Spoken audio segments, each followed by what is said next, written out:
Hello, welcome back to my channel trick and click. मैं हूं माजिद अली और आज के एमएस एक्सेल के इस वीडियो ट्यूटोरियल में मैं आपको एमएस एक्सेल में से डुप्लीकेट एंट्रीज को इंटर होने से स्टॉप करना सिखाऊंगा। मतलब ये, अगर आप देखें तो मेरे पास एक इम्प्लाई रिकॉर्ड का टेबल बना हुआ है जिसमें serial number, imply ID, CNIC, position और इम्प्लाई नेम के नाम से कॉलम है। मैं एक डाटा एंट्री ऑपरेटर हूं और मैं ये चाहता हूं जब मैं इम्प्लाई आईडी को इंटर करूं, क्योंकि ये यूनिक वैल्यू होती है, मतलब हर इम्प्लाई की सेम नहीं होती, हर इम्प्लाई की मुख्तलिफ होती है। तो यहाँ पर मेरे पास कोई भी आईडी रिपीट नहीं होनी चाहिए, डबल इंटर नहीं होनी चाहिए। इसी तरह से यहाँ पर सीएनआईसी का कॉलम है, मैं ये चाहता हूँ कि हर इम्प्लाई का, क्योंकि सीएनआईसी जो है वो अलग होता है, उसकी आईडी अलग होती है, तो जब मैं एंट्री करूं तो मेरे पास से यहाँ पर डाटा एंट्री के दौरान कोई भी एंट्री डबल नहीं होनी चाहिए, रिपीट नहीं होनी चाहिए।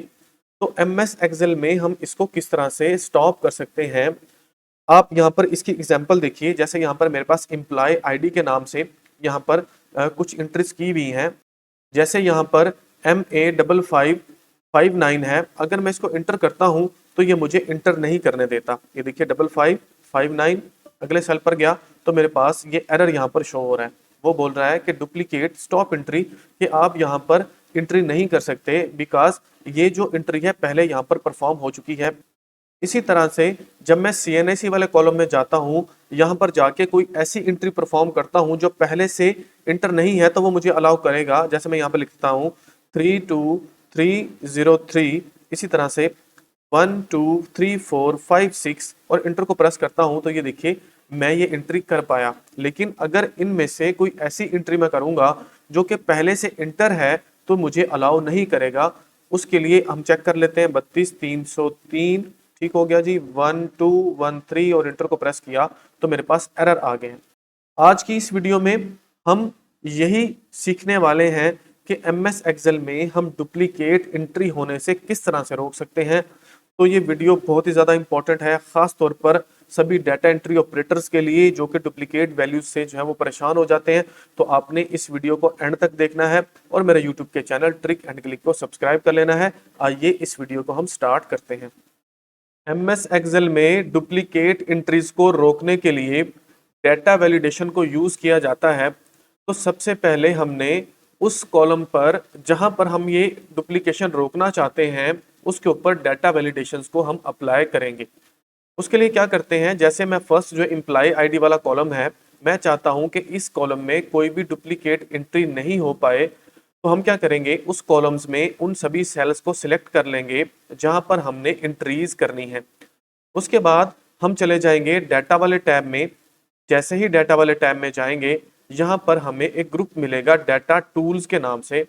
यहाँ पर एक डाटा वैलिडेशन के नाम से आइकन है, इसके ऊपर जाके हमने क्लिक कर देना है।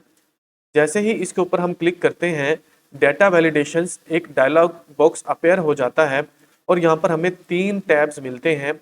फर्स्ट सेटिंग्स, सेकंड नंबर पर है इनपुट मैसेज और थर्ड नंबर पर है एरर अलर्ट।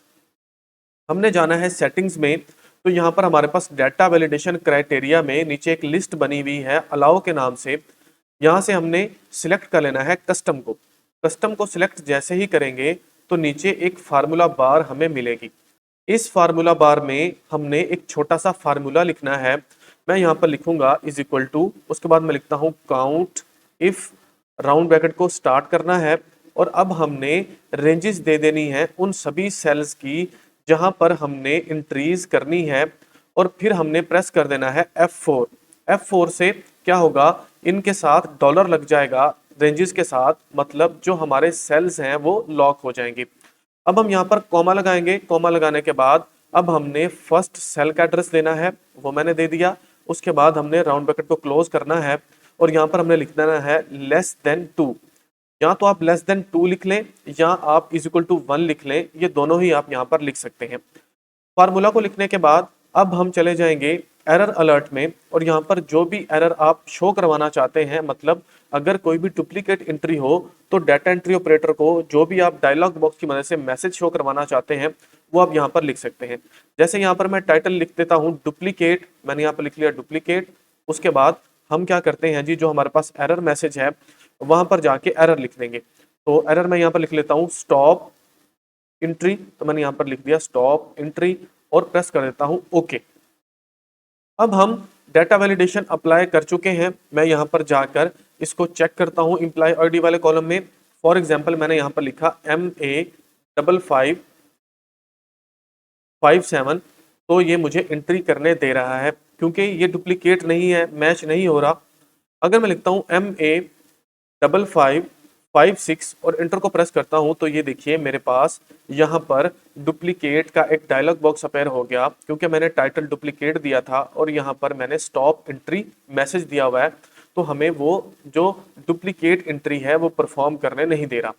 तो हम क्या करते हैं, इसको कैंसिल कर देते हैं। जैसे इसको कैंसिल करेंगे तो यहाँ पर हमारे पास डुप्लीकेट एंट्री नहीं हो पाएगी और हमारा जो डाटा है वो बिल्कुल डुप्लीकेट एंट्री फ्री ही इंटर होगा। ठीक हो गया, मतलब सिर्फ यहाँ पर यूनिक वैल्यूज ही आ सकती हैं। मैं यहाँ पर लिखता हूँ MA5558 सो ऑन, यहाँ पर MA5559, तो ये देखिए एंट्रीज हो रही हैं। अगर मैं यहाँ पर कोई भी एंट्री ऐसी करता हूँ जो कि पहले से यहाँ पर हुई भी है तो उसके लिए ये मुझे अलाउ नहीं करेगा। 5558 किया और नेक्स्ट सेल पर जैसे ही जाता हूँ तो ये देखिए डुप्लीकेट वाला वही एरर बॉक्स जो है वो एरर मुझे यहाँ पर शो करवाता है। तो दोस्तों यही हम अप्लाई कर सकते हैं CNIC पर। तो यहाँ पर अगर आप अप्लाई करना चाहते हैं तो हम इसको सिलेक्ट कर लेंगे, इसकी रेंजेस को सिलेक्ट करने के बाद हमने चले जाना है डाटा वाले टैब में, यहाँ से चले जाना है डाटा वैलिडेशंस में। जैसे ही उसके ऊपर क्लिक किया तो ये हमें एक मैसेज दे रहा है कि आपकी इस शीट में कुछ सेल्स ऐसे हैं जिनमें ऑलरेडी वैलिडेशंस अप्लाई हैं, क्या आप मजीद अप्लाई करना चाहते हैं? जी मैं अप्लाई करना चाहता हूं। मैंने यस को प्रेस कर दिया। यहाँ पर हम चले जाएंगे सेटिंग्स में, तो सेटिंग्स में वो बता रहा है कि क्या आप यही फार्मूला इसके ऊपर अप्लाई करना चाहते हैं।